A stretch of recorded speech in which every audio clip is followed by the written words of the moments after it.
Salut à tous, c'est BLS86 et aujourd'hui on se retrouve donc pour une nouvelle vidéo. Donc je suis très heureux de vous retrouver pour cette vidéo parce qu'il y a eu beaucoup de changements à Yugi récemment.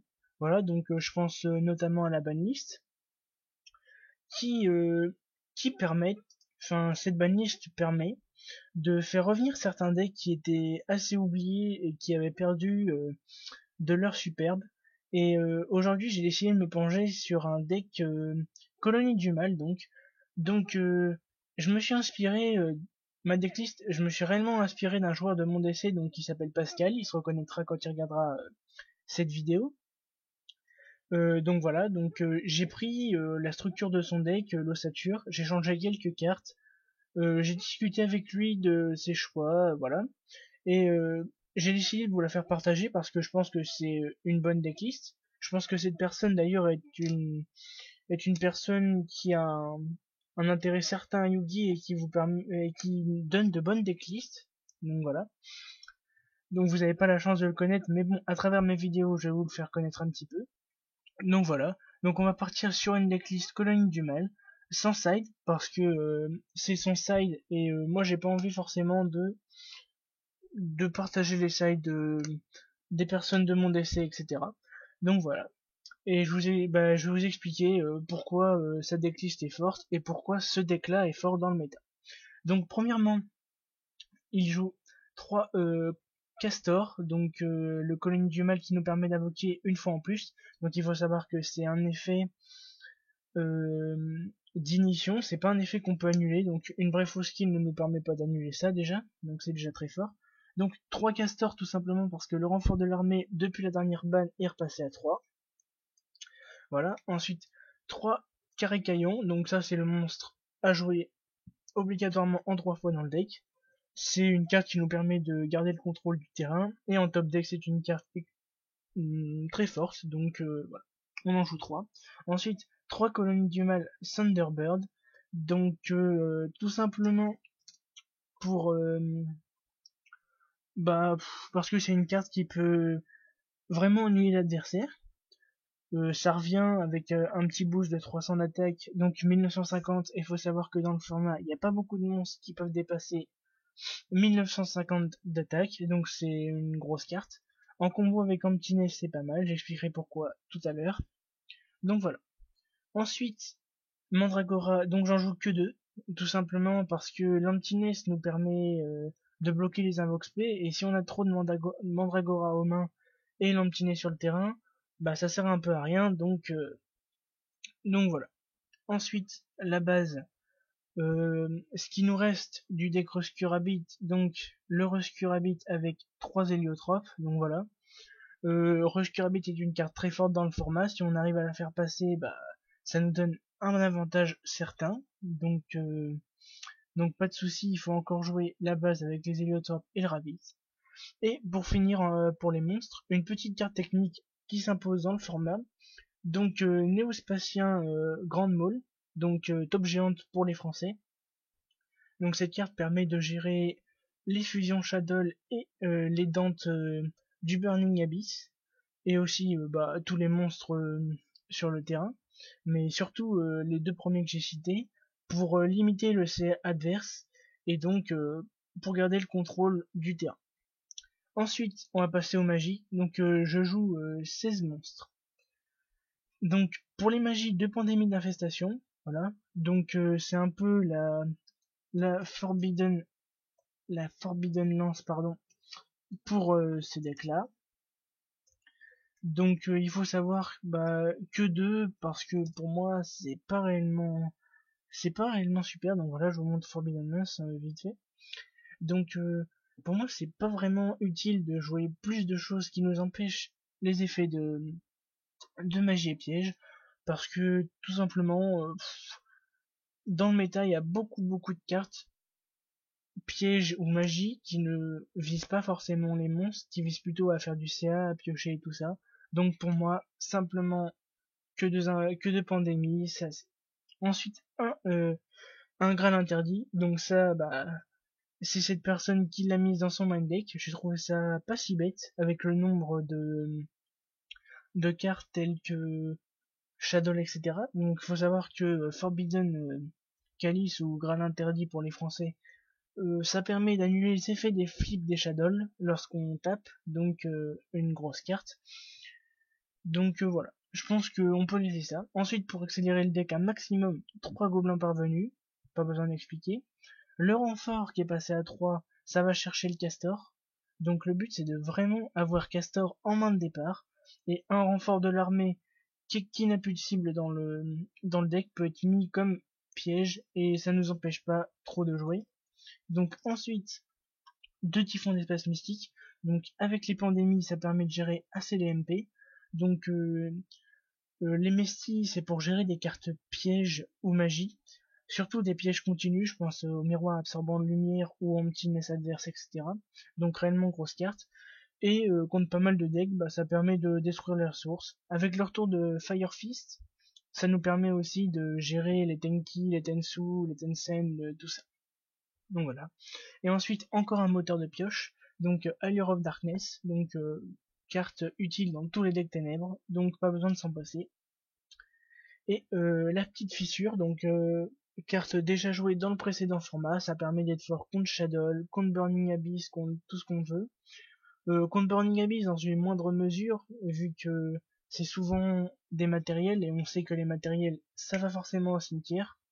Donc, à part s'il y a Macrocosmos, bien sûr. Mais bon, voilà. Carte très forte. Donc, je joue 13 magies. Et avec dedans, beaucoup d'accélérateurs comme le Gobelin, le Renfort et l'Allure. Donc, réellement intéressant. Ensuite, pour les pièges, on va commencer par tout ce qui est staple. Donc, Solemn Warning, le dispositif, très fort dans le format, la bottom. Donc, la bottom, c'est pas très fort contre le Shadow Winda. Voilà. Il faut quand même la placer parce que on peut se dire que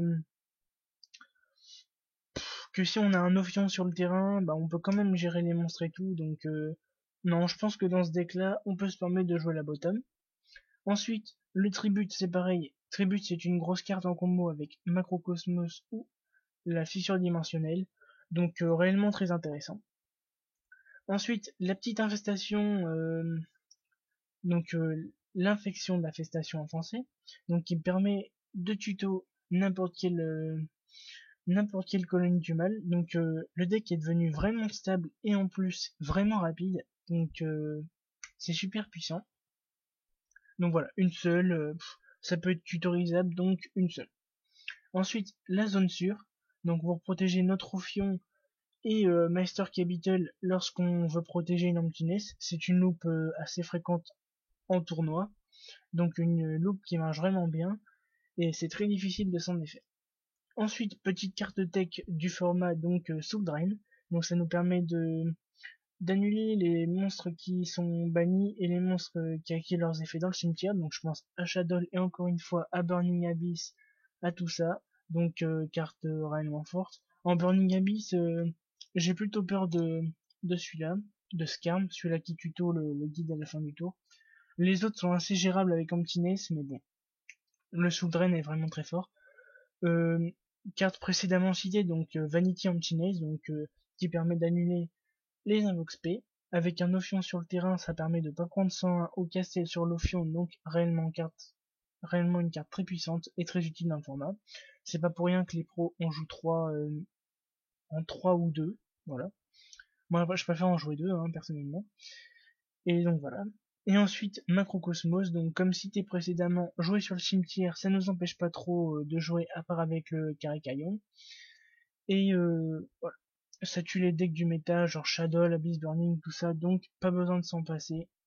Donc un mot rapidement sur le main deck, donc très stable premièrement. Ça empêche beaucoup de decks de jouer. La force du deck, selon moi, c'est qu'il est vraiment rapide et il permet de facilement gagner la première manche. À Yu-Gi-Oh, on sait que c'est important de gagner des manches. Pour moi, gagner la première, c'est réellement un avantage. Parce que si on gagne la première et qu'on perd la seconde manche, on peut à la troisième s'adapter au side vu à la seconde manche. Donc réellement très puissant. Et le deck colonie, du fait de sa surprise et du fait d'avoir une toolbox dans le main deck pour gérer les autres decks adverses et les decks du méta, peut facilement gagner la première manche, peut-être concéder la seconde et gagner la troisième. Donc voilà. Petit point négatif, bon c'est des monstres dark, donc ça se prend un Shadow Mirror facilement, donc voilà. Ensuite on va passer à l'extra deck. Donc je joue numéro 80 Rasfodifurax pour gérer tout ce qui est bouging. Le cowboy, bah ça permet de terminer des parties facilement, surtout que on empile souvent des monstres de rang 4, on fait que ça d'ailleurs. Le dweller pour gérer tout ce qui est sirène, mur, shadow, tout ça.